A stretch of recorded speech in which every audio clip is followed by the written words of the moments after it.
Au lieu de nos rallyes belges, Ypres marquait la mi-saison et l'officialisation de la Ford RS Academy, un junior team mis en place par Ford, avec dans les rôles de coach sportif et physique Timothy Van Parijs et Ingrid Bergmans. L'objectif, aider les jeunes à apprendre le métier de pilote. Pendant ce temps, Verstraat apprenait celui de papa, sa compagne ayant accouché quelques heures à peine avant le départ, ce qui causait son forfait. Il laissait ainsi ses petits camarades en découdre et après Charles-Antoine Astir, c'est Anthony Martin qui se portait en tête en accumulant une trentaine de secondes d'avance au premier soir. Dans la première spéciale, alors que nous venions de prendre le départ, après 2 ou 3 kilomètres, un cardan s'est cassé. Nous ne savons pas du tout comment cela est arrivé, nous n'avons pas coupé de corde, rien touché, c'était un mauvais cardan. Nous sommes parvenus à rejoindre l'arrivée, mais toute l'huile s'était échappée et nous avons dû abandonner. Samedi après-midi, c'était le coup de théâtre à l'arrivée de la longue spéciale de Heuvelland.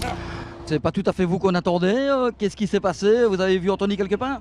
Anthony avait l'air d'avoir un problème à la sortie de la spéciale précédente. Il a quand même pris le départ, mais je sais pas pourquoi. Il a pris le départ tout doucement. Après 3-4 km dans la spéciale, on l'a rattrapé. Il nous a vraiment gentiment laissé la place pour ne pas nous gêner. Donc je le remercie. Mais je ne sais pas en dire plus pour l'instant.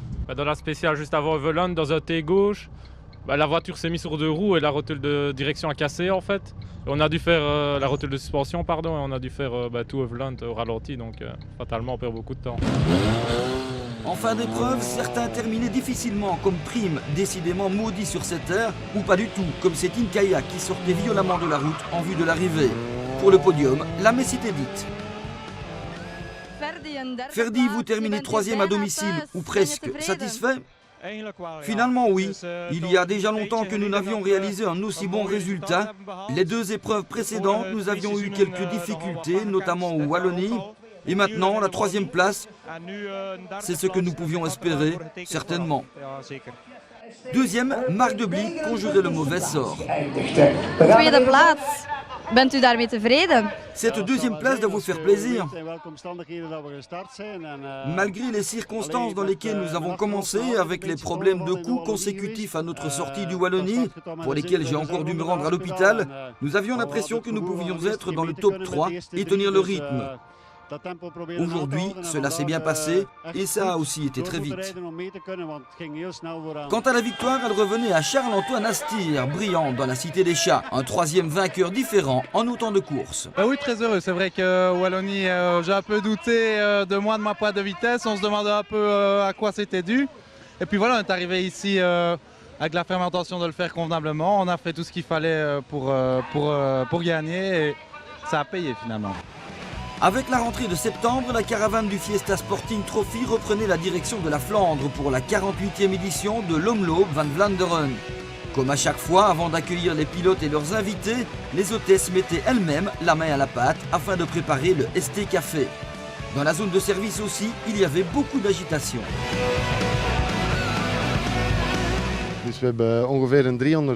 Nous avons environ 300 pneus et là-dedans, nous avons des pneus pluie et des slicks. Et dans les slicks, nous avons différents types de dureté selon que ce soit pour l'avant ou l'arrière. Là, c'est nous qui devons conseiller le type de pneu à choisir. Nous avons un seul type de pneu pluie qui convient pour pluie légère ou intense. Quant aux concurrents, ils se préparaient à une séance de photos un peu particulière. En fait, c'est un contrôle surprise qui leur était réservé.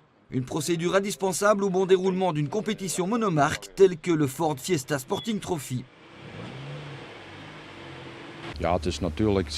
Bien entendu, il est très important de bien contrôler la mécanique au niveau du moteur, des freins et de l'électronique. Là, nous sommes vraiment sûrs de notre coup. En plus des techniciens de Ford Belgique et de l'ASAF, un ingénieur spécialisé dans les Fiesta ST alignés dans les différents trophées organisés en Europe était venu en ligne droite de chez M-Sport. Je vérifie l'intégralité de la voiture et les différentes méthodes de tricherie que tout le monde connaît en rallye, comme le poids qui doit être respecté. Nous avons juste essayé de vérifier tout cela en 3 postes.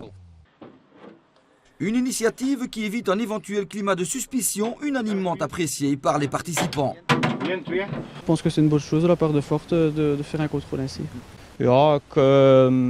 Si l'on considère les temps signés et le déroulement de cette saison, les voitures sont en ordre. Il n'y aura pas de problème. Je pense que depuis le début d'année, tout a l'air d'être bien respecté et ça ne fera que fiabiliser en plus le challenge. Après cette petite mise en jambe un peu particulière, les débats étaient ouverts sur ces routes si spécifiques des alentours de Roulers.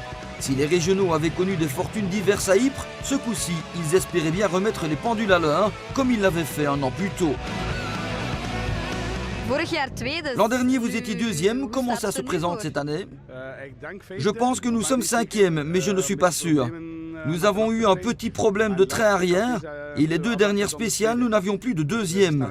On a essayé de rouler en première, c'est loin d'être évident, mais notre expérience nous a aidés.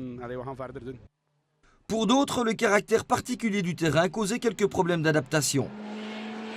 Pour moi, c'est difficile car c'est absolument différent de ce que je connais. C'est très glissant.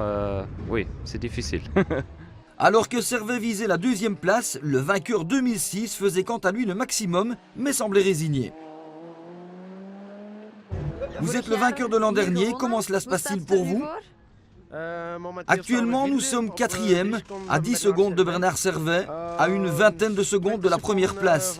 Mais je pense que la première place est inaccessible pour nous. Peu de temps avant de revenir à l'assistance de fin d'étape, le rallye avait perdu Briclay, victime d'une violente sortie de route. Dès le lendemain matin, on tentait d'oublier ce passage à vide. Oh bah ça va, un peu mal au cou. J'ai une entorse au coude droit, mais sinon ça va, tout va bien, le moral est là. Et on sera prêt pour la prochaine manche. Après un mauvais départ, Martin nous refaisait le coup d'Ypres en revenant comme un boulet de canon vers la tête avant de subir à son tour une sortie éliminatoire. Ceci profitait à Verstraete qui s'assurait la dernière marche du podium sans avoir pu contester la suprématie de Servet qui terminait 2e après 3e places. À la place du vainqueur, c'était Charles-Antoine Astir qui était attendu au terme d'une course qui fut, comme à Ypres, exemplaire.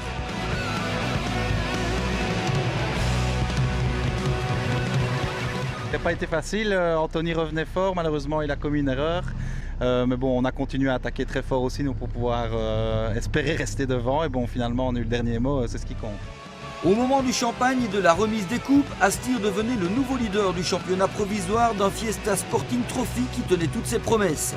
Mais le titre était encore très loin d'être joué.